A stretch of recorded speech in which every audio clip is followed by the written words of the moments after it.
रोज तेच खाऊन खूप कंटाळा आला होता, म्हणून मग आज रव्याचा ढोकळा बनवायला घेतला। रव्याचा ढोकळा बनवताना 1 वाटी रवा घेतलेला आहे, चवीपुरतं मीठ, तेल आणि दही आणि त्यानंतर इनोचं 1 पॅकेट हे मी त्याच्यानंतर ऍड करणार आहे, कारण मी इन्स्टंट ढोकळा बनवते, तर ते ऍक्टिव्हेट करण्यासाठी मला इनोचं 1 पॅकेट लागणार आहे। तिथे मी आधी रव्यामध्ये तेल टाकलं, त्यानंतर चवीपुरतं मीठ टाकलं आणि त्याच्यानंतर आता दही मिक्स केले। दही मिक्स करून हे मी साईडला 15 ते 20 मिनिटं भिजत ठेवणार आहे। हे माझं पीठ 15 ते 20 मिनिटं भिजून झालेलं आहे। तर ह्याच्यामध्ये मी आता लिंबू टाकते। लिंबू टोटली ऑप्शनल आहे, तुम्हाला टाकायचं असेल तर टाका। आणि त्यानंतर थोडंसं पाणी मिक्स करते।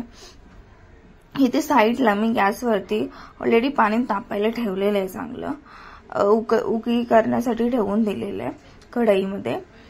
आणि मी आता इथे पाणी टाकून हे खूप चांगलं मिक्स करते। तो जोपर्यंत त्याची कन्सिस्टन्सी ती अशी होत नाही एकदम पातळ, खूप जास्त पातळ करायची नाही, थोडीशी अशी मीडियम मध्ये ठेवायची। मी इथे 1 वाटीला 1 पॅकेट इनोचं यूज करणार आहे आणि ते पॅकेट इनो टाकल्यानंतर ते कॉन्स्टंटली एकाच दिशेने हलवणार आहे। तर सध्या आता मी इथे प्लेट घेतले, लगेच इनो नाही टाकलाय, प्लेट घेतले, ते प्लेटला ग्रीस करते ऑइलने ग्रीस केला, पूर्ण खूप चांगल्या पद्धतीने ऑइलने ग्रीस करणार आहे, जेणेकरून जेव्हा आपला ढोकळा शिजेल तेव्हा तो लगेच सुटेल, चिटकून बसणार नाही खाली। त्यामुळे ते ऑइलला ग्रीस करून साईडला ठेवून देते।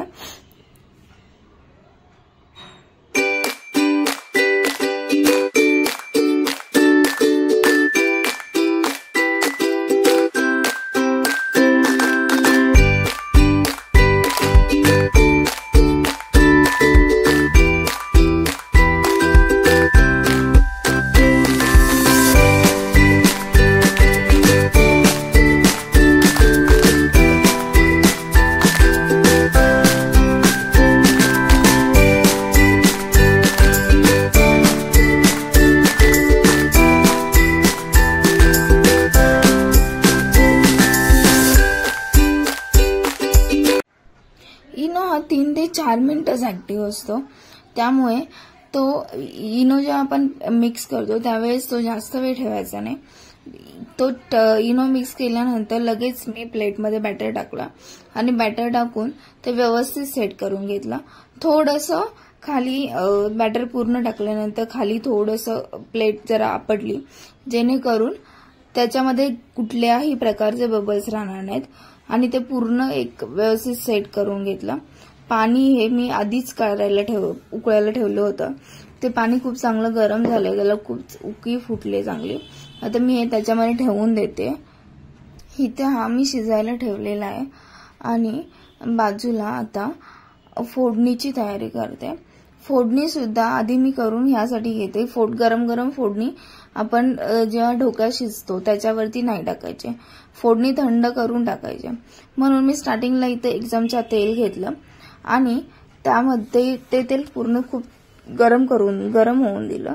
त्यानंतर त्याच्यामध्ये जिरी, मोहरी, पुन्हा आपला कढीपत्ता, मिरची हे सगळं टाकून खूप चांगला तडका बसवला त्याला।